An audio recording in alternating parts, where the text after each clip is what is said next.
In the name of God. Today we are with you, my dears, with a horror story.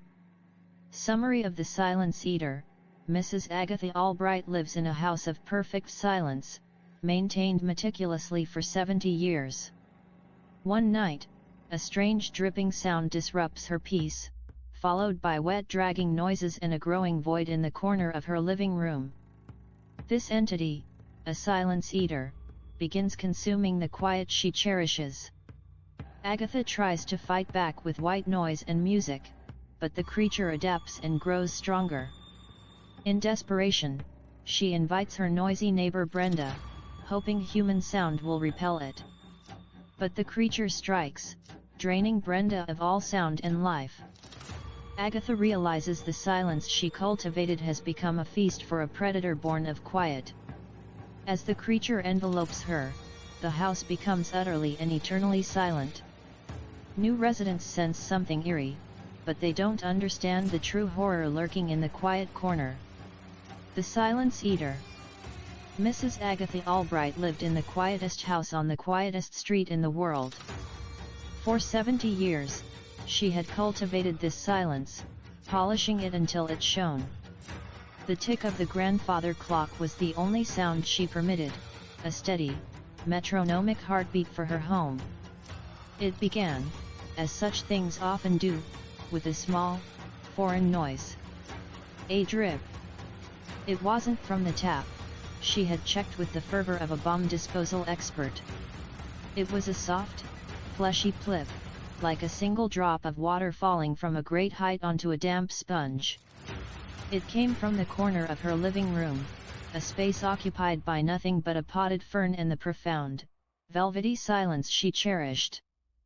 Agatha tried to ignore it. But the drip was an invasive species in her ecosystem of quiet. It began to multiply. One drip every 10 seconds became one every 5.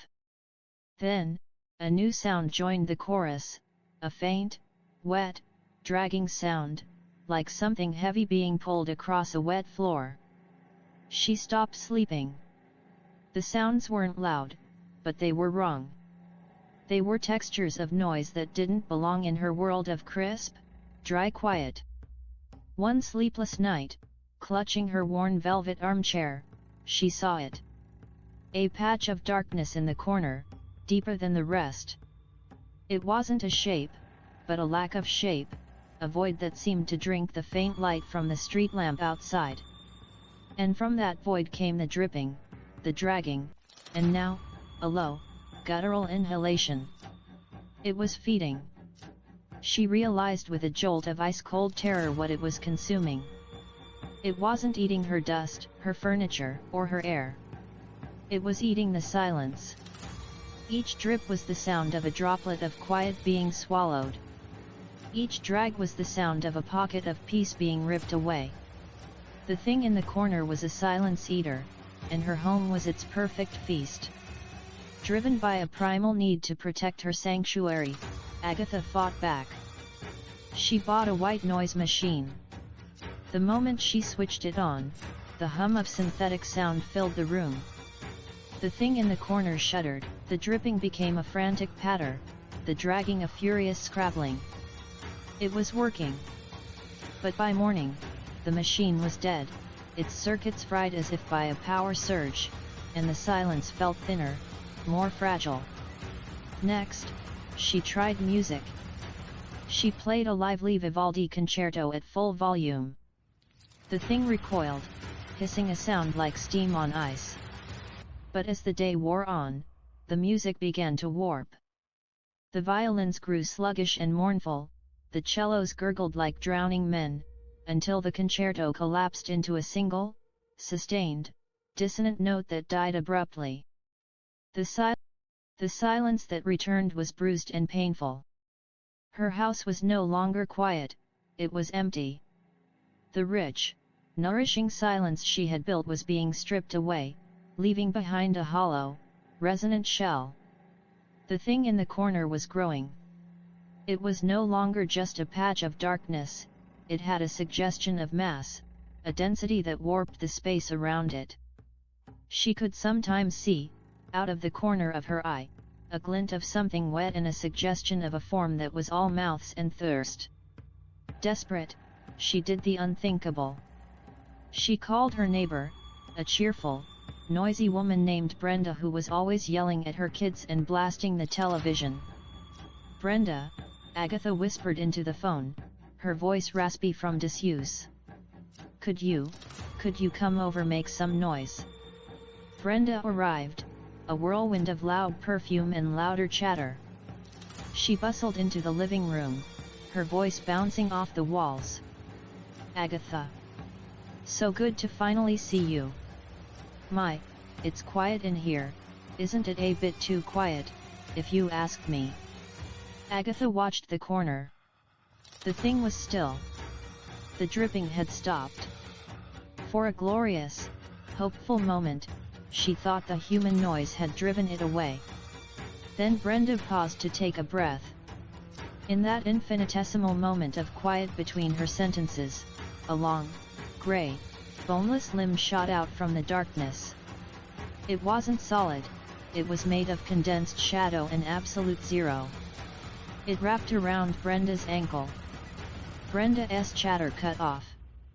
Her eyes went wide with confusion, then terror.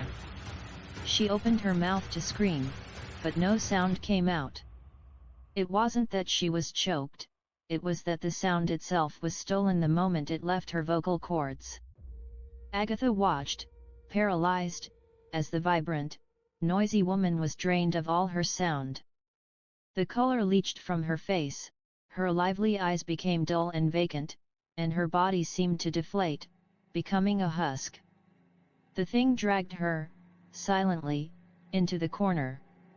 The darkness swallowed her whole, and with her, the last of the noise she had brought. The dripping returned. Pleb! Pleb! Pleb!